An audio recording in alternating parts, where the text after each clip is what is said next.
The Last Round, written by Sefu and HUEY reading, should open up your mind to new perspectives in life. Dedication dedicated to all of the real fighters who risk their lives just for a better life. This story is for you. Lastly, dedicated to Cornell Hines Bay. The Head Should Not Be Hit, D. Wilder. This is a work of fiction. Names, characters, places, and incidents either are the product of the author's imagination or are used fictitiously, and any resemblance to actual persons, living or dead, businesses, companies, events, or locations is entirely coincidental. Scene 1. The Protector. HRROLL awoke from his spot on the couch as he wiped the sleep away from his eyes. The time now reads 6:55 p.m. as the sun appeared to be settling down, now making the one-bedroom apartment seem to have a golden hue. The two-bedroom apartment that he shared with his father, his older sister Faye, and his younger brother Huey was crammed with things scattered everywhere. As HRROLL stretched some more and proceeded to yawn, but before HRROLL could lift himself up from the couch, his older sister, who was his senior by 2 years, busted through the door of the apartment with a mouthful of blood and tears strolling down from her face. As she rushed past HRROLL and made her way into the bathroom, the door slammed shut with a loud boom. HRROLL snapped his body up from the couch, now walking his 6'3" frame to the door. HRROLL now leaned close to the door, placing his left ear onto the door, to hear his sister Faye crying uncontrollably.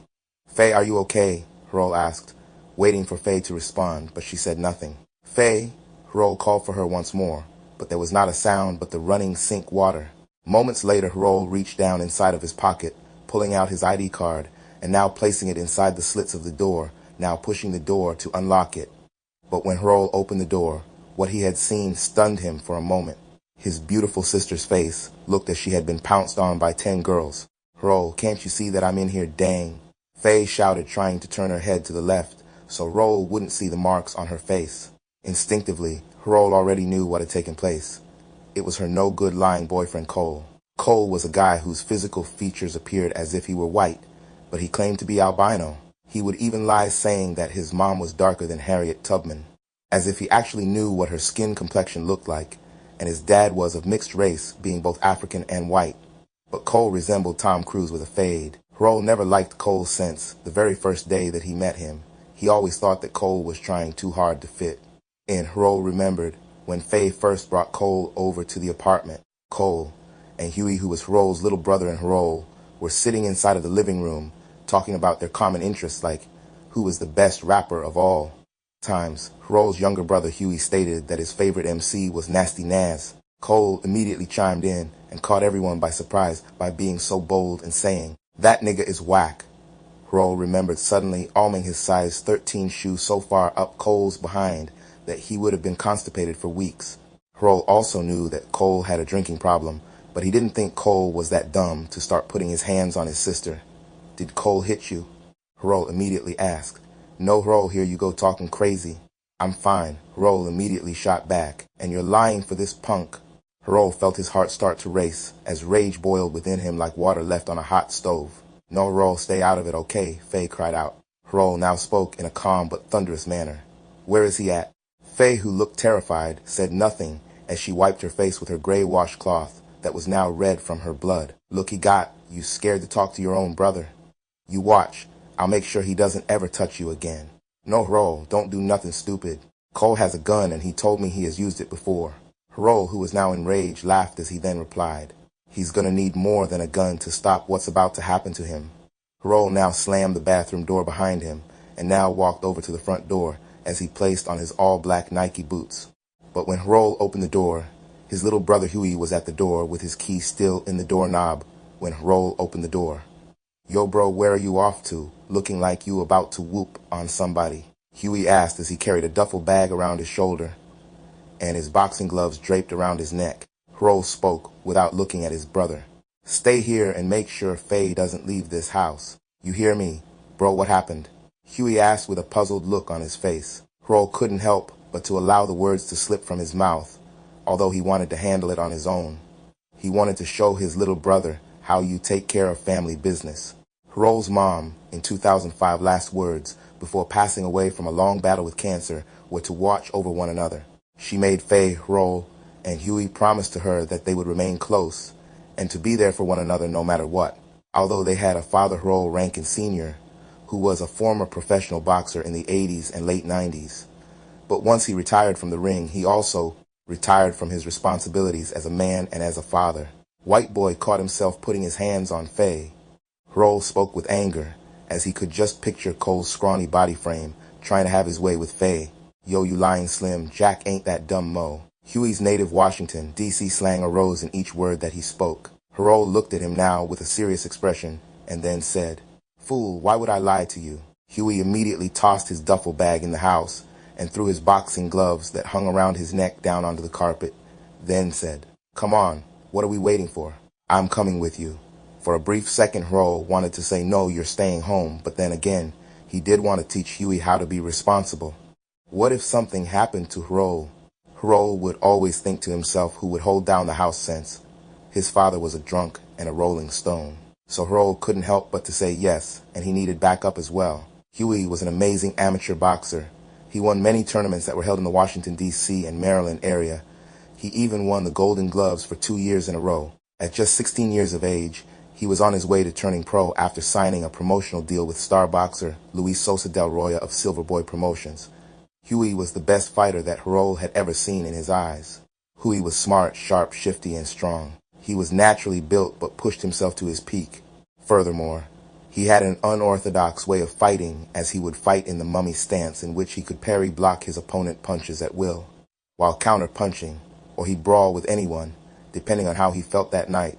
Around the hood, everyone called him Baby Sweet Pea after Norfolk, Virginia boxing legend Parnell Sweet Pea Whitaker. Now HRROLL, on the other hand, knew he had this freakish strength to him, but he never boxed. He was somewhat scared of the power that he possessed. When his mother died at Cedar Park's hospital years ago, HRROLL was heartbroken and angry that his mother left him to be the man of the house at such an early age. HRROLL was only 14 years old when his mother transitioned. But when he heard the news, HRROLL ran outside the hospital and started to punch the hospital's brick walls. But with each punch, he noticed that he was chipping away at the brick wall. But with his last punch, he noticed a crack in the middle of the brick-like cement tile where he had been punching.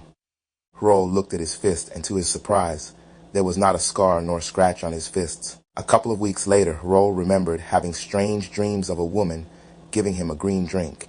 When HRROLL awoke from that dream, it seemed as if he had begun to hit puberty, now growing from 5'5" to 6 foot at the age of 14. Now at 18 years old, he stood at 6 foot, 3 and 180 pounds. He never played sports secretly. HRROLL was afraid of his DNA. His father was a professional boxer whom everyone loved at a time. HRROLL Rankin Sr. had money, a nice family, and a nice house, but he lost it all due to his drug abuse and his fornications. 20 minutes later, HRROLL and Huey got off the metro and walked towards a sign that read Deanwood Metro Station as they exited the metro. They walked for a few more minutes now, reaching a big old-looking house. The address was 2011 Aspen Court, Maryland. These houses looked as if they had to have been built in the late 1800s, HRROLL thought to himself as Huey and HRROLL walked up the steps of the porch.